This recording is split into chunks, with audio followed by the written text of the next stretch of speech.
আমরা দেখতে পাচ্ছি।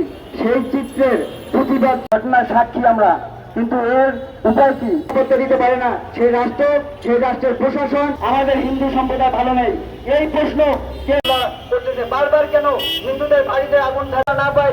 প্রত্যেক জায়গা থেকে আমরা আমাদের পক্ষ থেকে যারা শুরু করেছেন যে সরকার নাই, যে জাতি রাজা নাই, যে জাতি রাজা।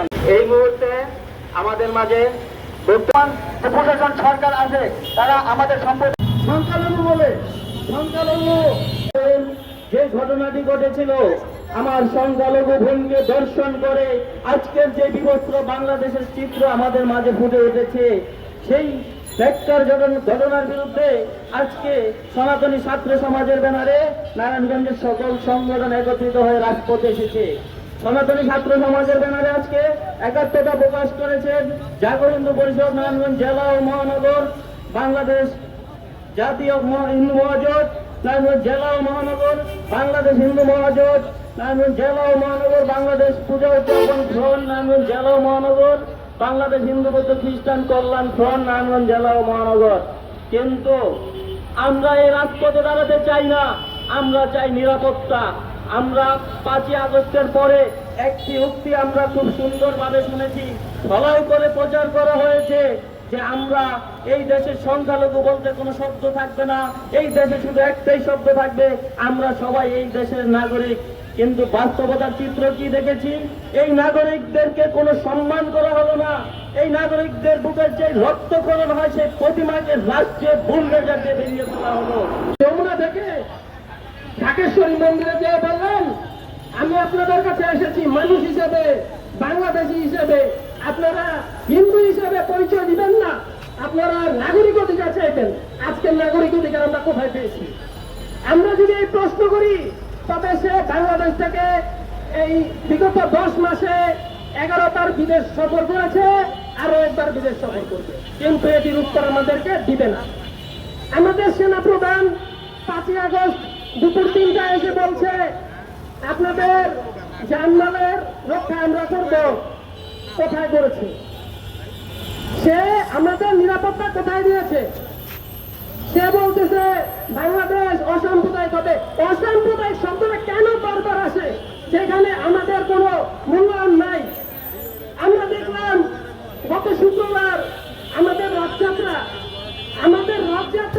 কোথায় কোথায় পালন হয়েছে সেটা কি আপনারা জানেন? পাকিস্তানে তাদের পতাকা রাস্তায় ঝুলিয়ে রেখেছে, তার মাঝেও আমাদের রথযাত্রা হয়েছে পাকিস্তানের মাটিতে, যেখানে সবাই মুসলিম এবং সেটি একটি মুসলিম দেশ। অথচ 71-এর পর থেকে আমাদের অসাম্প্রদায়িক বাংলাদেশ, এই অসাম্প্রদায়িক বাংলাদেশে অসাম্প্রদায়িকতা কোথায়? আমরা স্যাটেলাইট দিয়েও খুঁজে পাই না। আমরা সচক্ষে তো দেখি না, স্যাটেলাইট দিয়ে খুঁজলেও দেখতে পারবো না আমাদের অসাম্প্রদায়িকতা কোথায়। সব জায়গায় সাম্প্রদায়িকতা এবং শুধুমাত্র একটি জাতির প্রতি, হিন্দু জাতি, তাদেরকে টার্গেট করো, তাদেরকে ভোট ব্যাংক বানাও, তাদেরকে নির্যাতন করো, তাদেরকে দাবায় রাখো। কত শান্তি! তাহলে আমাদেরকে সরাসরি 71-এর মতো আবার 25 নতুন স্বাধীনতার হিসেবে বলে দেন যে 71-এ সব হিন্দু খেলাইতে পারি নাই, 25-এ যা ছিল বাকি সেগুলো চলে যাও। আমাদের এই বাংলাদেশে আমাদের অবদান কিছুই রাখেন নাই। আমরা যা করছি সবটাই ব্যর্থ।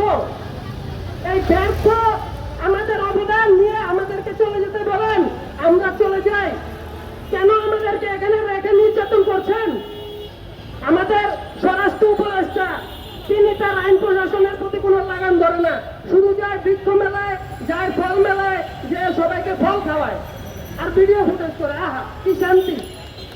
মিডিয়া কভারেজ দিতে এদের কোনো ত্রুটি নেই, মিডিয়া কভারেজ খুব সুন্দরভাবে দেয়, কিন্তু নিরাপত্তা দেওয়ার বেলায় তাদের ছাতায় হাজার হাজার ফুটো যেখানে নির্যাতন বেয়ে বেয়ে পড়ছে হিন্দু জাতির গায়ে, সেটা দেখার মতো তাদের কোনো সময় নাই, সেটাকে উপস্থাপন করার মতো তাদের কোনো ইচ্ছা নাই। তাদের ইচ্ছা শুধুমাত্র কিভাবে দেশটাকে লুট করে খেয়ে যাবে। 5 আগস্টের পর তাদেরকে ক্ষমতা বসাইলাম, তাদের কি যোগ্যতা আছে? তারা বিগত 10 মাসে কি যোগ্যতা আমাদের সামনে প্রমাণ করেছে যে তারা একটি সফল সরকার গঠন করতে পারে? এরকম মেরুদণ্ডহীন সরকারের তাৎক্ষণিক পদত্যাগ করা উচিত। আমি ধন্যবাদ জানাই আমাদের নারায়ণগঞ্জের সনাতনী সমাজের সকলকে এবং সনাতনী ছাত্র সমাজকে যারা